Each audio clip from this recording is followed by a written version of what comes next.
We're going to start with basic introductions because I don't think you know most of these people. They're going to say your name, what school when you graduated from Pacific Ridge, what school you're at now, where is it, and how big is it. How you need to describe some version of yourself of at Pacific Ridge about what you hung your hat on when you were at Pacific Ridge. How would you describe yourself, and what you hang your hat on now? Make sense? What does hang your hat? That's a good question. We talked about this. If you had to reduce yourself to one thing, what's the one thing you would say? Yeah, you can do it. You can do it. All right. So we have microphones on either side. So we'll start with Cosmo on this side, and then Amanda on that side, and then we'll come to the center. It's very exciting. All right. Ready? Go. I'm Cosmo Cothran-Bray. I graduated from Pacific Ridge in 2016. I go to the College of William and Mary, which is in Williamsburg, Virginia. If anyone's ever been to Colonial Williamsburg, it's quite literally a stone's throw across the street. The street is shorter than this room. It's 6,000 undergrad and 1,500 graduate students. When I was at PRS, I hung my hat primarily, it's a great expression. I would say I hung my hat on a combination of leadership in the theater community here, as well as a generalized sense of I didn't go down any particular specialization. I kind of continued taking math and science classes and humanities classes throughout my entire time here. Now, 3 years on in my junior year, I would say I hang my hat on, I am a classics major and theater minor. And so still leadership positions in those fields, but also probably taking the writing skills, actually, that I used most at Pacific Ridge. So I am research assistanting and co-authoring 2 books. So directly from classes I took here or work I did here. Awesome. My name is Amanda Mickelson. I graduated here in 2017. I attend Brown University in Providence, Rhode Island. There are, I think, 6,000 or so undergrads. Is that all the information? Yeah, you're good. Hat hanging. You guys are really giving me a hard time about this. Okay. If you want to come up with a new phrase, you can. But go for it. There you go. So, at Pacific Ridge, I wore lots and lots of hats, and they needed lots and lots of hangers. So, in lots of different contexts, I used hangers with different labels. Some things that I, at various points, sort of most identified with was, as a senior, I was student body president, and a lot of people knew me as that. A lot of people also knew me through athletics, or academic league sometimes. But I think sort of I most self-identified with just being like invested in academic work. So it just depended on the context for me. Cool, thanks. Oh wait, I'm sorry. Now I mostly have the hat of like political archaeology work and a hanger that matches. So I guess that's the hat that I wear, is like a sort of political one within the sphere of archaeology.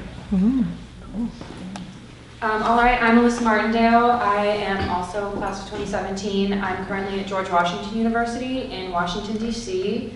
Not great there right now with the government shut down, but decided to go back. We've got 11,000 undergrads and about 10,000 grad students. So a bit of a larger school, mid-size. While I was at PRS, I think both myself and my peers identified myself as pretty involved in 2 groups, Malta United Nation and Hands of Peace, which was an Israeli-Palestinian dialogue group. Now that I'm in college, I'm kind of in parallel fields. I'm focusing mostly on cybersecurity and political philosophy. Wow, cool. Sophia. All right. I'm Sophia Stremmel. I graduated in 2017. I currently go to UC Berkeley in Berkeley, California, and that's like 30,000 undergrad, I think. Pretty big. In high school at Pacific Ridge, I most hung my hat on political activism, I'd say, and now I'm kind of doing the same with more of a focus on reproductive justice specifically. I'm Tony Oliverio. I graduated in 2016. I'm a junior at Yale University in New Haven, Connecticut. We have about 5,000 undergrads. And in terms of hat hanging, I would say at Pacific Ridge, I probably focus most on my extracurriculars. Two groups as well, mostly being Model UN and Global Vantage. And now that I'm at college, I would say I focus more, like at least self-identify more with the actual coursework I'm doing. I'm an econ history double major, and then also with the entrepreneurial community on campus. My name is Tiffany Shell. I graduated Pacific Ridge in 2018. I'm currently at UPenn, and that's in Philadelphia, Pennsylvania. And our undergrad is 10,000 and grad is also around 10,000. And I would say at PRS I was a cross-country runner, and now I focus a lot on math. Hi everyone, my name is Gabe Piscitello. I am a junior at Pomona College, graduated with Tony in 2016. Pomona is about 1,600 people, and Cosmo, and Colin, you know, a couple people here. Yeah, Pomona College is about 1,600 students, but we're part of a consortium, so in total, all the undergraduate schools that are right there amount to about 5,700 people. When I was here at PRS, I was involved in a couple different things, namely Model United Nations, as well as Global Vantage, and I was also involved with the varsity lacrosse team, jazz rock ensemble, and academics especially. And at Pomona, I'm involved, obviously, a lot with academics. I'm an econ major and history minor. And then on top of that, I'm involved with the Pomona Consulting Group, which is one of our on-campus consulting organizations. I was the managing director for that, as well as one of our entrepreneurial organizations on campus, as well as one of our internship programs that we offer through our career development office. I'm Christopher Rong. I graduated in I graduated in 2018. I go to Harvard in Cambridge, Massachusetts. We have an undergraduate enrollment of about 6,000 students. While I was at Pac Ridge, my hat, I think, was many hats, as is true for most Pac Ridge students, but I think the most visible were I did a lot of things for running, cross country and track and field while I was in high school, and I was also a proud member of the vocal ensemble. Now that I am in college, my main hat is obviously my academics, but also I do a lot of stuff for music outside of class. I'm in an a cappella group. I'm also in a choir, and that takes up a lot of time. My name is Colin Avadawas. I'm a junior at New York University, and I graduated in 2016 from Pacific Ridge. I think my hat my time here was probably one of two usually, which was on the political spectrum with Hands of Peace, similar to Alyssa, and secondly as sort of, I would just say, the emergency community life presenter, just doing poetry and things like that. And now I would say I'm still involved politically, but I do a lot more political criticism of leftist political movements, particularly focusing in the Muslim community in New York City and around the East Coast. I'm Matthew Chung. I graduated in 2018, and now I'm going to Loyola Marymount University in Los Angeles. At PRS, I think I try to do as many things as possible, like athletics, service learning clubs, but my main path is probably film. In college, I say I'm trying to do the same thing, trying as many things as possible there, but I'm still focusing more on film. Awesome. So I warned them about this. With 10 panelists, they can't all answer every question. The first one, of course, they have to, but so we're going to go through that now at this point. So this is where we're going to start figuring out who's going to take the mic next. I want to start by just with that first impression piece when you got to college. So when you guys first got to college, I think the oldest here is class of 2016. Is that right? Is there anybody older than that? So when you first got to college, what did you feel most prepared for, and what surprised you the most? I can say you're close. Okay. So I'm actually a transfer student. I went to Berkeley for my freshman year. And the thing I felt most prepared for, by far, was college writing. The classes here at PRS really prepared me very well for those kinds of assignments, and especially when it came to research papers, I felt like I was able to dive right into that stuff, especially with doing English and those kinds of classes. The thing that surprised me the most was large classes. Obviously, PRS is relatively small compared to Berkeley, so I was not exactly prepared to be in classes of 100 people, 200 people, 600 people, whatever it was. The thing that I was most surprised by was how prepared I was, especially relative to my peers. Gabe touched on a few of the skills we learned at PRS, notably writing, but also discussion skills that came in handy in the seminar classes I did have, and discussion sections. I didn't really realize how academically well prepared I was going to be going into university like that. Yeah, actually, that was pretty much exactly what I was going to say. I think the thing that I struggled with, and kind of that I was most unprepared for also, was I had this notion that, all right, well, this is college. This is going to be leaps and bounds more challenging. Pacific Ridge is a very hard school.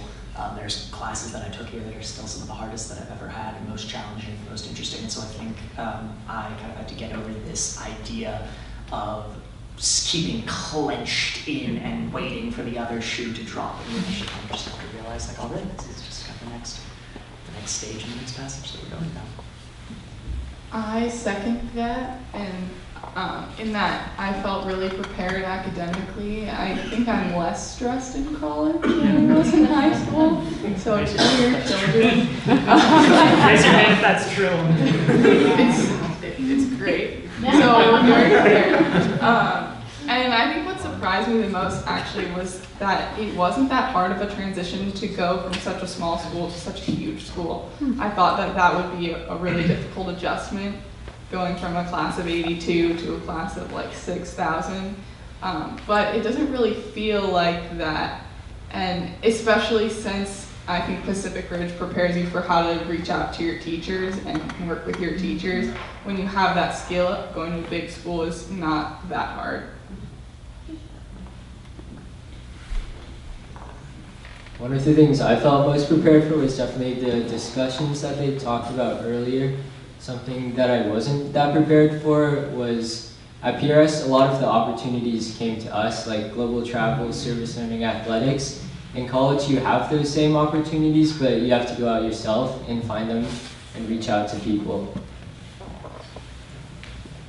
Okay, so we're going to transition now to the college process. A quick question, show of hands, parents in the room. How many of you have gone through the college process before?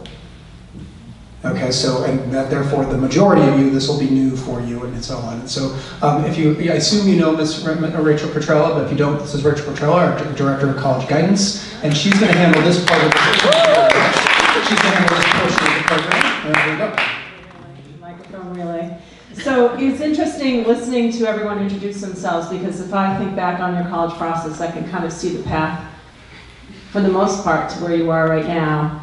And I thought I'd ask you to think about, we spend our time, in addition to thinking about the program we're doing and putting it out in an intentional way, it's also just realizing that it's really hard for you to believe what we're saying sometimes to you because you're not there yet. So I wonder if you could think about what you thought college would be during the college process and how that is similar or different from how it is turning out for you so far. Yeah, so when I was applying to schools from Pacific Ridge, I was anticipating college to be this very serious, hyper-academic environment where everyone was, strict to do and everyone had their life figured out. And then I got to college, and that was the exact opposite of the reality, is that I actually found that I was more directed than most of my peers, thanks to a lot of the counseling I received, and that most people didn't know what they wanted to eat tomorrow, and I sort of had a larger idea of what I was going to do for the next 4 years. And I think the reason for that, at its exact core, is that Pacific Ridge, particularly the college advisement, really directs their students towards a mindset rather than a physical goal. And I think that is the most important aspect of college advising here, is that all of your students, if they're going through the college process, are being pushed towards a perspective and not towards their top school.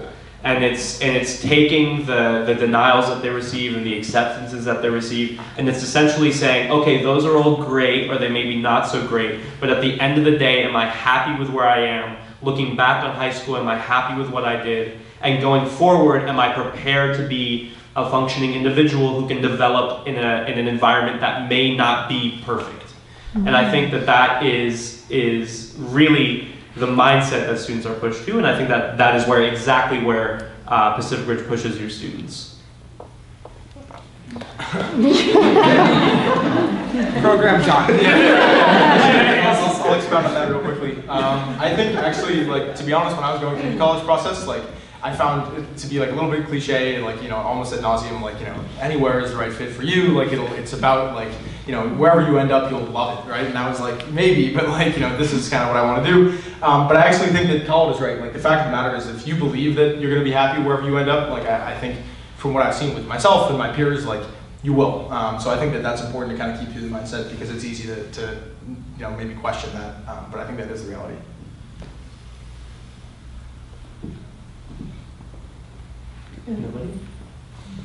So my next question is kind of dovetails on that is, you know, your first 2 years of college when you're adapting socially and making choices, did any of the choices you made here or things you dared yourself to do in this environment kind of feed the next decisions you were able to make when you were out on your own?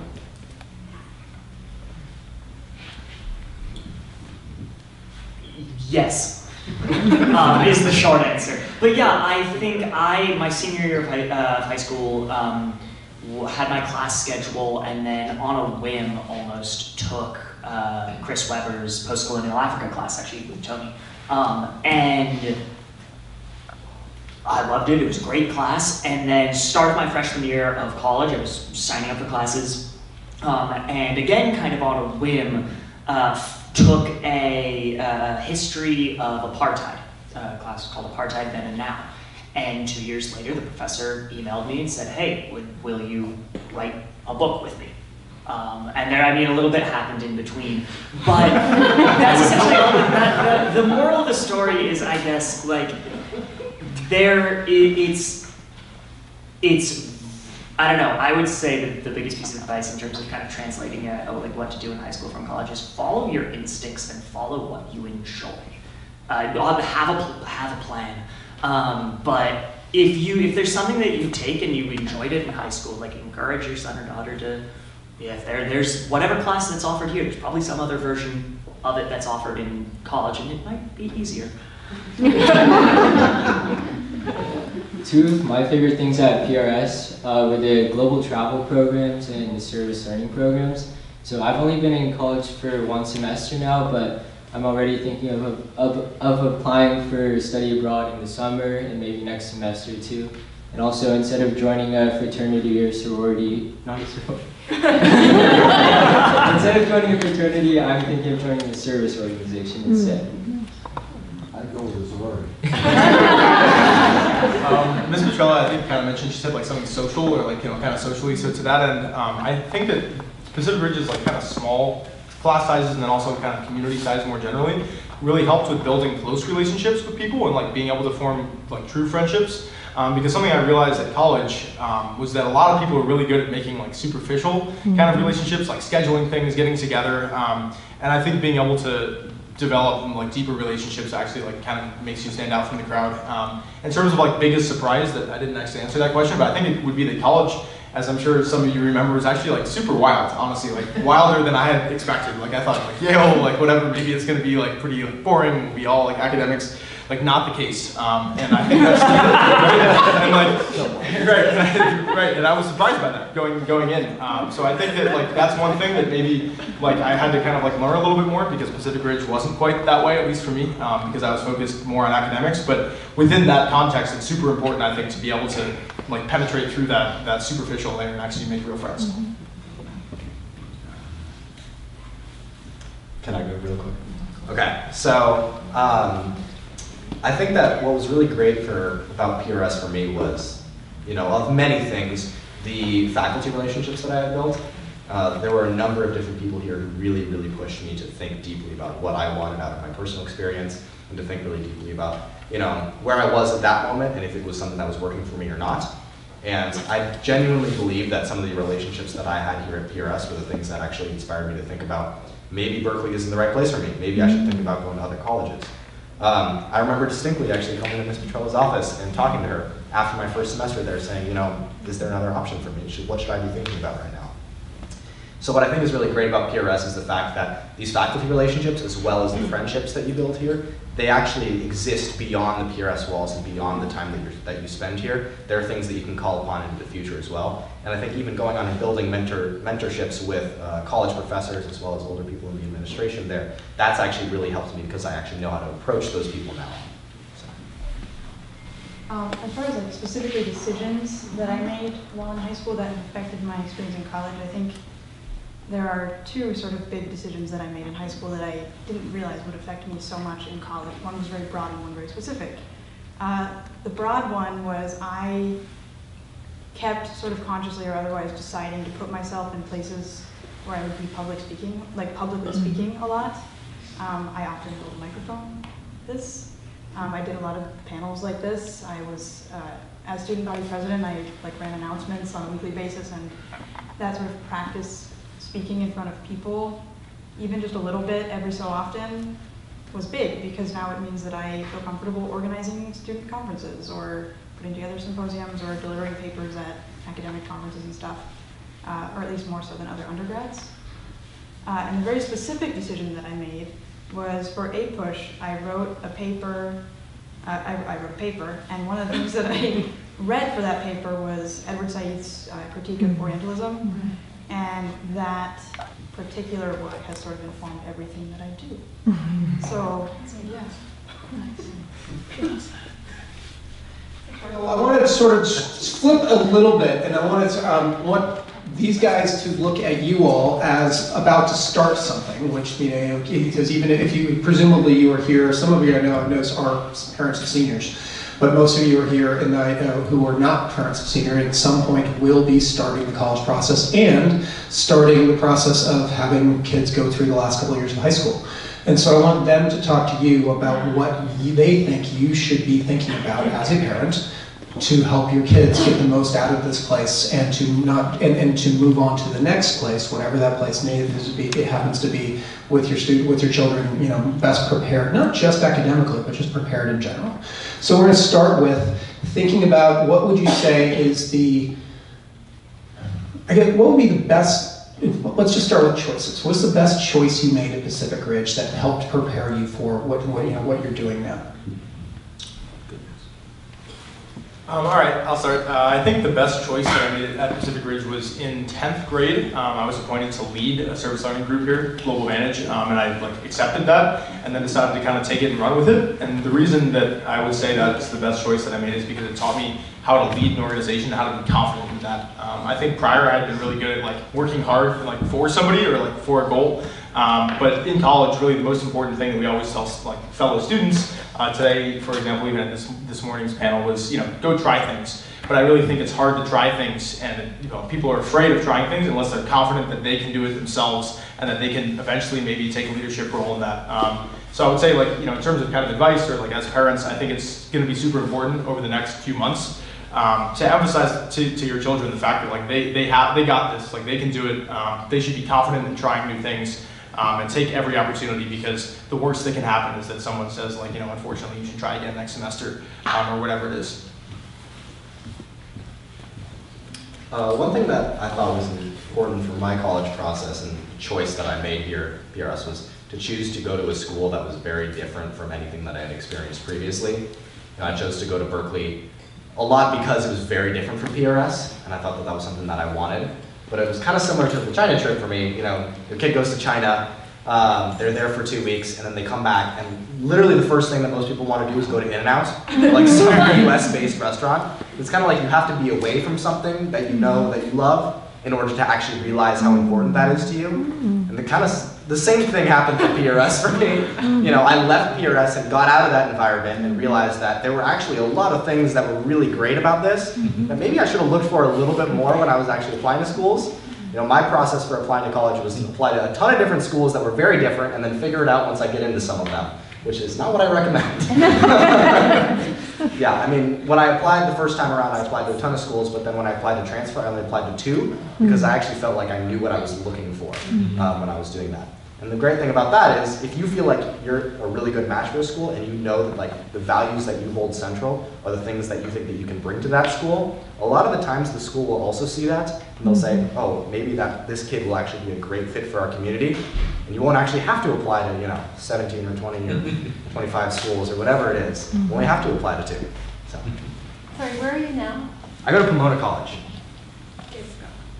I think perhaps the best choice I made, at the time I didn't really know it was a choice that I was making that would really influence me as much as it has, but when I was in 9th grade, there was a little room during the service learning fair, which I don't know how it works now, but it used to be that you come into the classrooms and the service learning would try and get you to join.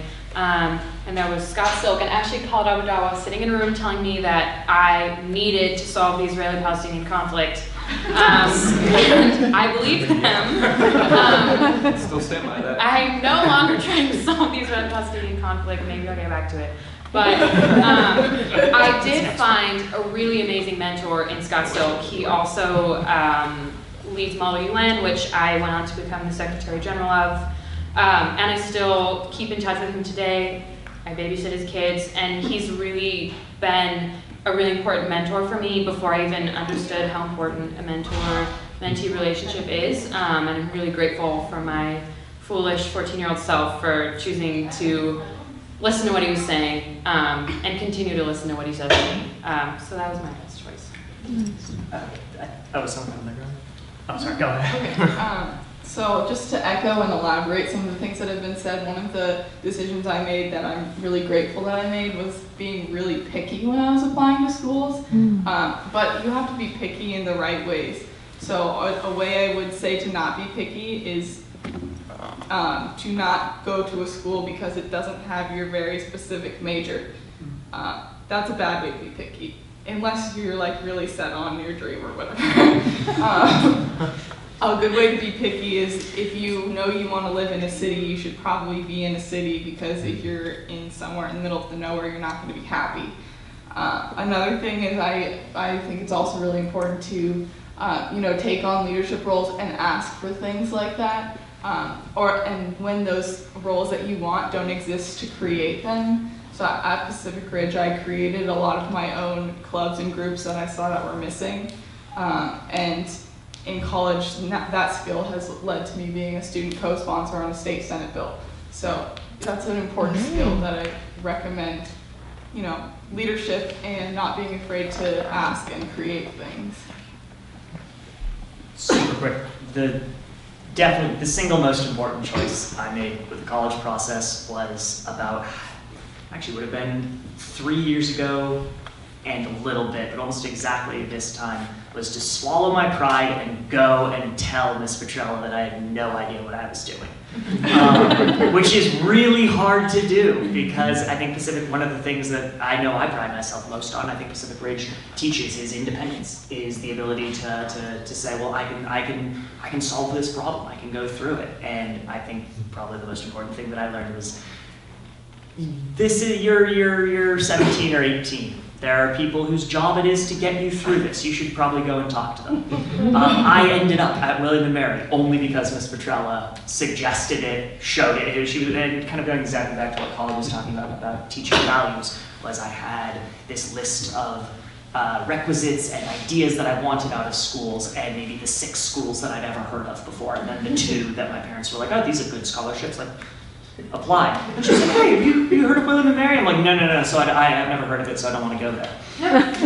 Which is another thing that I'd say, the whole thing of, I think we can get into it later. But, yeah, listen to the college counselors. I think some of the 2 best decisions I made at Pacific Ridge were to follow these interests I had that came almost on a whim. The first one was to join the cross country team. And the second was to go ahead and start studying Spanish after studying Chinese for 4 years. These were two things that, had I been at any other school, would have been virtually impossible. Had Coach Edwards not been willing to take this like chubby 7th grader who had never run a mile before on his team, had Mr. Betzel not been willing to let me completely switch language tracks and attend like a class full of students who had been doing it for their entire high school career, whereas I had never done it before. These are two things that now have showed up in huge ways in my life. I still run regularly. I'm maybe going to study linguistics in college, and it just aligns with the idea that passions are built, not found. Aww. And that you, yeah. Because I feel like, as Ms. Petrella has said many times, there's a lot of stress about how to find your passion, about when it's going to be found. Why haven't I found mine yet? Oh no. And often, like, finding your passion is just something that I'm not trying to find it. Yeah. This is a slightly odd transition, but one more odd skill about PRS that we learned that I think is really, really important. Well, you know, here we have harkness tables, so I didn't technically learn it at PRS, but I learned it during high school, and it's something that's come really, really important, is to sit in the front row. Sitting in the front row is like genuinely one of the most important things about and Matt actually invited me on. But yeah, it will get you noticed by professors. And the great thing about it is, if you have a question at the end and other students are going to swarm the professor, you're the first person to come up.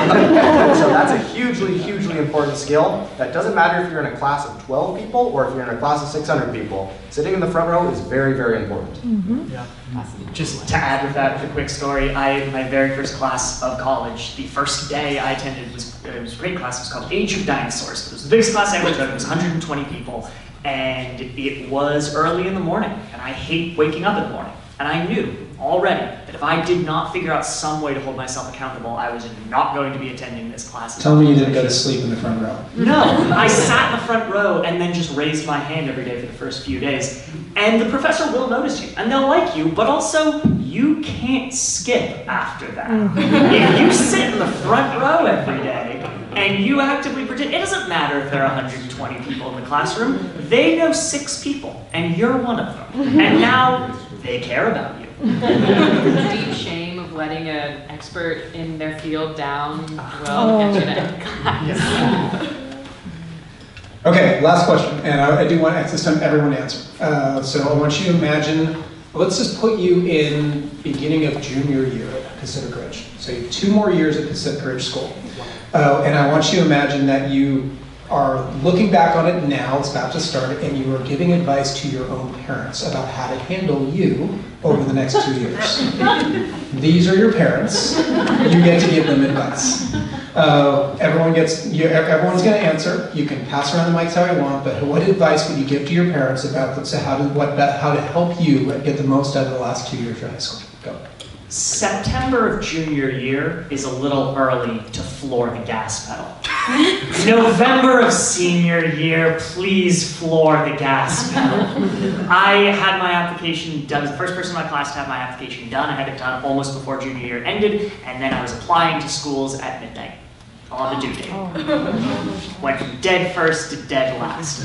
So I'd say figure out when to put some pressure on and when to ease off, and most especially try to keep it at least consistent, or if it does rise, at a consistent rise. I would not deign to give my parents advice. I would just offer them reassurance. That was also completely my fault. My parents are very kind and wise and love me and my sisters very much. And I was a terrible menace for most of junior year, or all of junior year and most of senior year. Like, I was like, this is the most important year of my high school education and likely my life, Mom. I wouldn't expect you to understand. I wish I could go back and tell this. What I would tell my parents was, there is little to nothing you can say to make me not be super stressed out. I'm gonna be super stressed out. I'm gonna think you don't get it. I'm probably gonna be like, you don't even love me. You love me. I know now. And I promise that in 2 years, every time I come home, all I'm gonna wanna do is hang out with you and talk to you and give you hugs. And I'm gonna call you every week and know that I'm also gonna call you saying like, oh, I just realized that time when I was 5 and I did something stupid. You were right. And so that is all I would tell them, and then I would apologize. And torture would commence. Yeah, to be honest, I feel like I have a pretty like similar answer, honestly. Like the way that I went through the college process with my parents was very much like as a partnership. I think a lot of people, it somehow develops as like almost an adversarial kind of relationship with like, you know, they want me to go here, I want to do this, like they don't understand. So I think like one important thing, but I'm sure that really most of you are already doing this, is just like listen to your kids. Obviously, if they really believe something strongly about where they want to go, and maybe that conflicts with some, you know, kind of opinion you might have about where they want to go, I think it probably is pretty important to just like dialogue about that and at least consider where they might be coming from, because it can be a stressful time. But that said, I really do think like what Cosmo's advice was, you know, at a certain point, it is, I think, important to make sure that everything is kind of staying on course. I remember for me, like I was just exhausted by the time that like applications were coming around. I'd been like just absolutely grinding all of junior year, beginning of senior year, and at times it was like, what am I doing? Like, does this make sense? And I think that they just reassured me, said, we're here for you, but like, yes, it makes sense. Like, you know, you're on the 5-yard line or whatever, push through, and then it'll be great. And that turned out to be very true, and everything kind of works out in the end. So I think it's definitely a fine balance. Okay, I'm going to agree with both of you. And I want to preface my statement by saying that open communication is very, very important in this relationship as well as any relationship, right? Because I think it's so important that like the student and the parent are on the same page. But in my case in particular, you know, my parents and I, we have an interesting relationship in that they'd never really asked me about grades after 3rd grade because I was so hard on myself that they knew that I was just going to be pushing myself academically and I wasn't going to be slacking off. Now that said, I think it's hard because as a parent, you know, I've talked with both my parents, you know, they want me to not make the same mistakes that they did, but then at the same time, you know, the student almost has to make a lot of mistakes in order for them to believe them. So there's so many times that I've gone back to my dad and said, you know, if I really just did what you told me at that point in time, I would have actually been able to avoid this. But here's the thing, I never would have learned not to do that again in the future if I hadn't fallen on my face, you know, or screwed something up, or whatever it is. So it's just really important to understand that it's a balance, right? And that yes, you want to help guide your child to go to the right place and, you know, make the right decisions, but to an extent, you know, there are going to be mistakes that are made, and that's not the worst thing in the world because I think that those mistakes end up being some of the most potent things for, you know, developing that child into the future. So. Nice. Yeah, I agree with pretty much everything that's been said. So I came from I would say my house was reasonably strict, and I think the one thing that I told my parents day in and day out that they completely ignored was this one question, which was like, and I framed this a lot more respectfully, but what do you want exactly, like, from me? Because parents tend to always want something from their kids in the college process.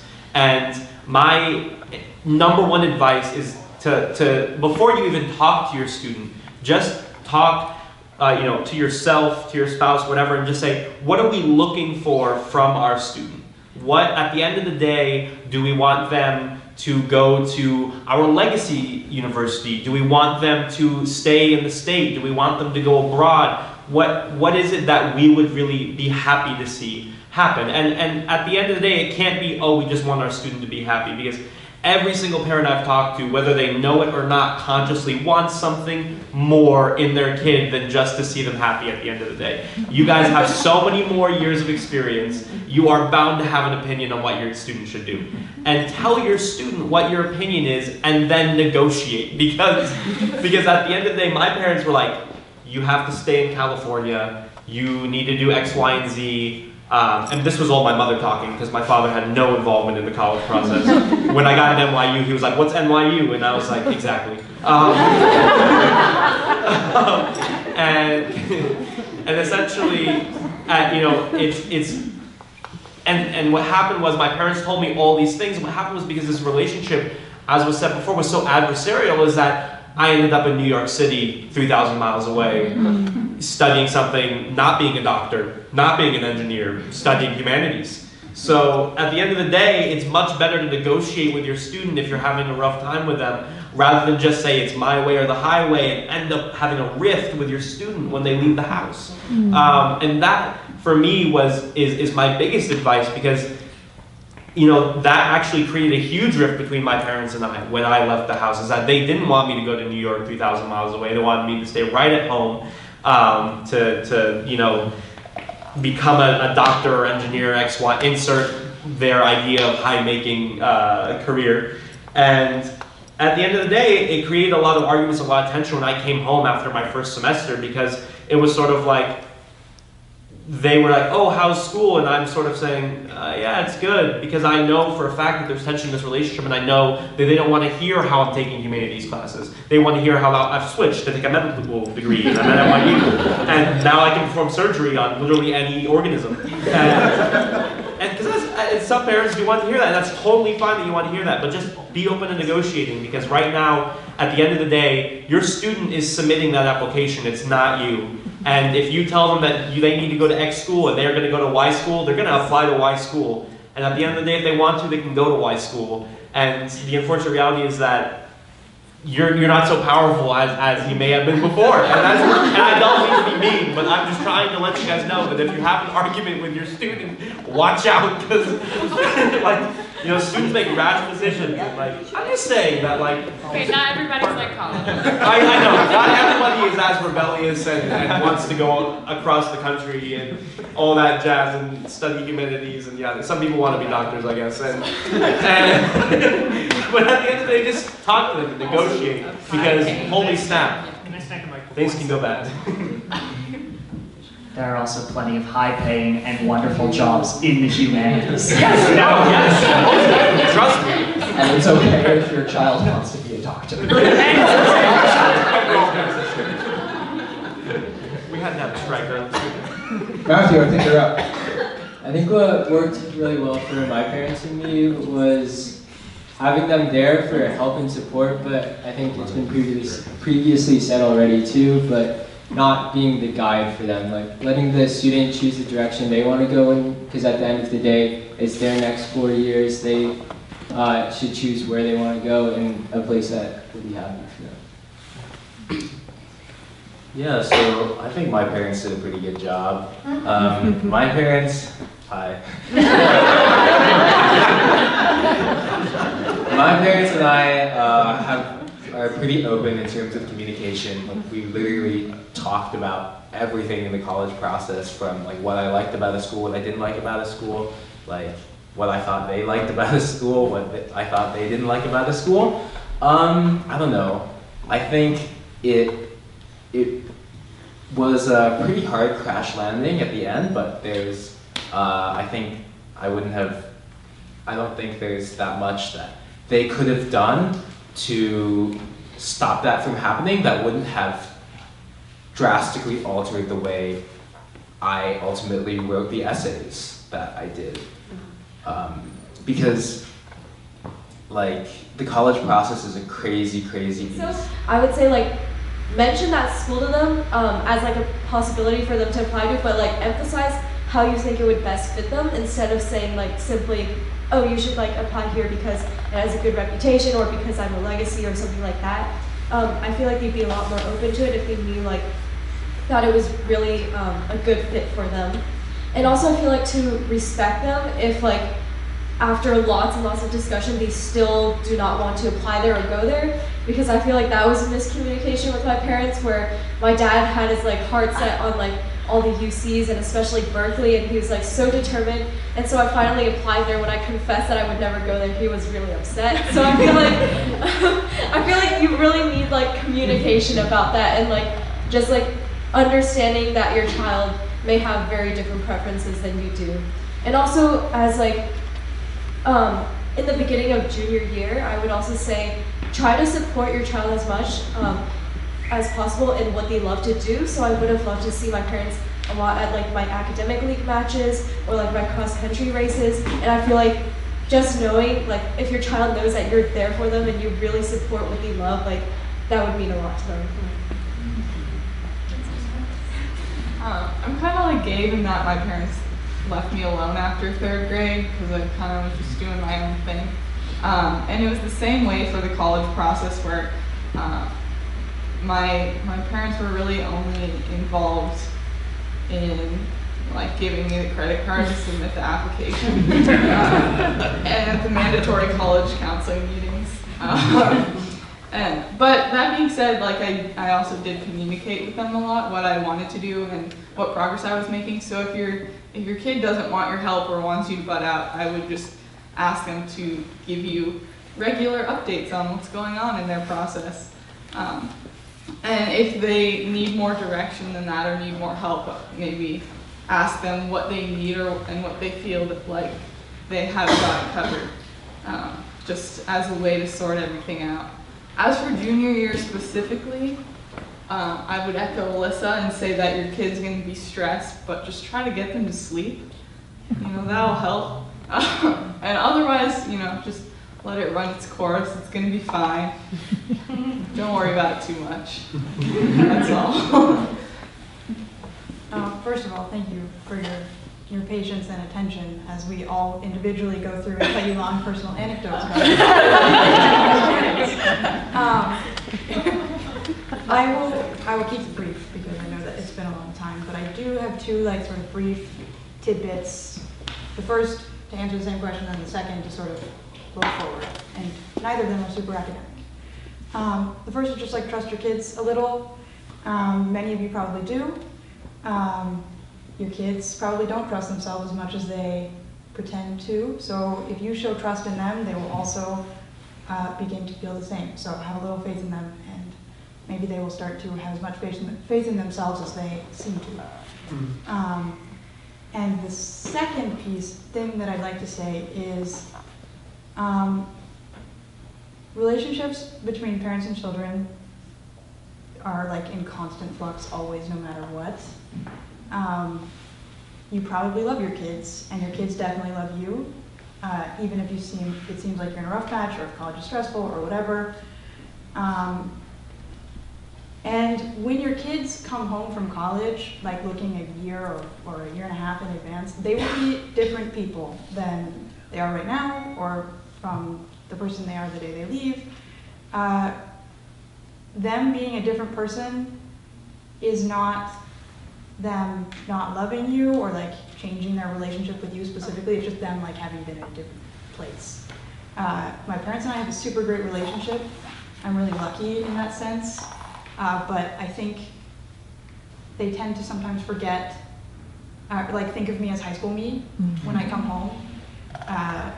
Both in terms of like they don't really know how to govern me, like what rules should they be setting anymore, but also in the sense that I have new interests and new friends, and I'm a new person and I have a different personality.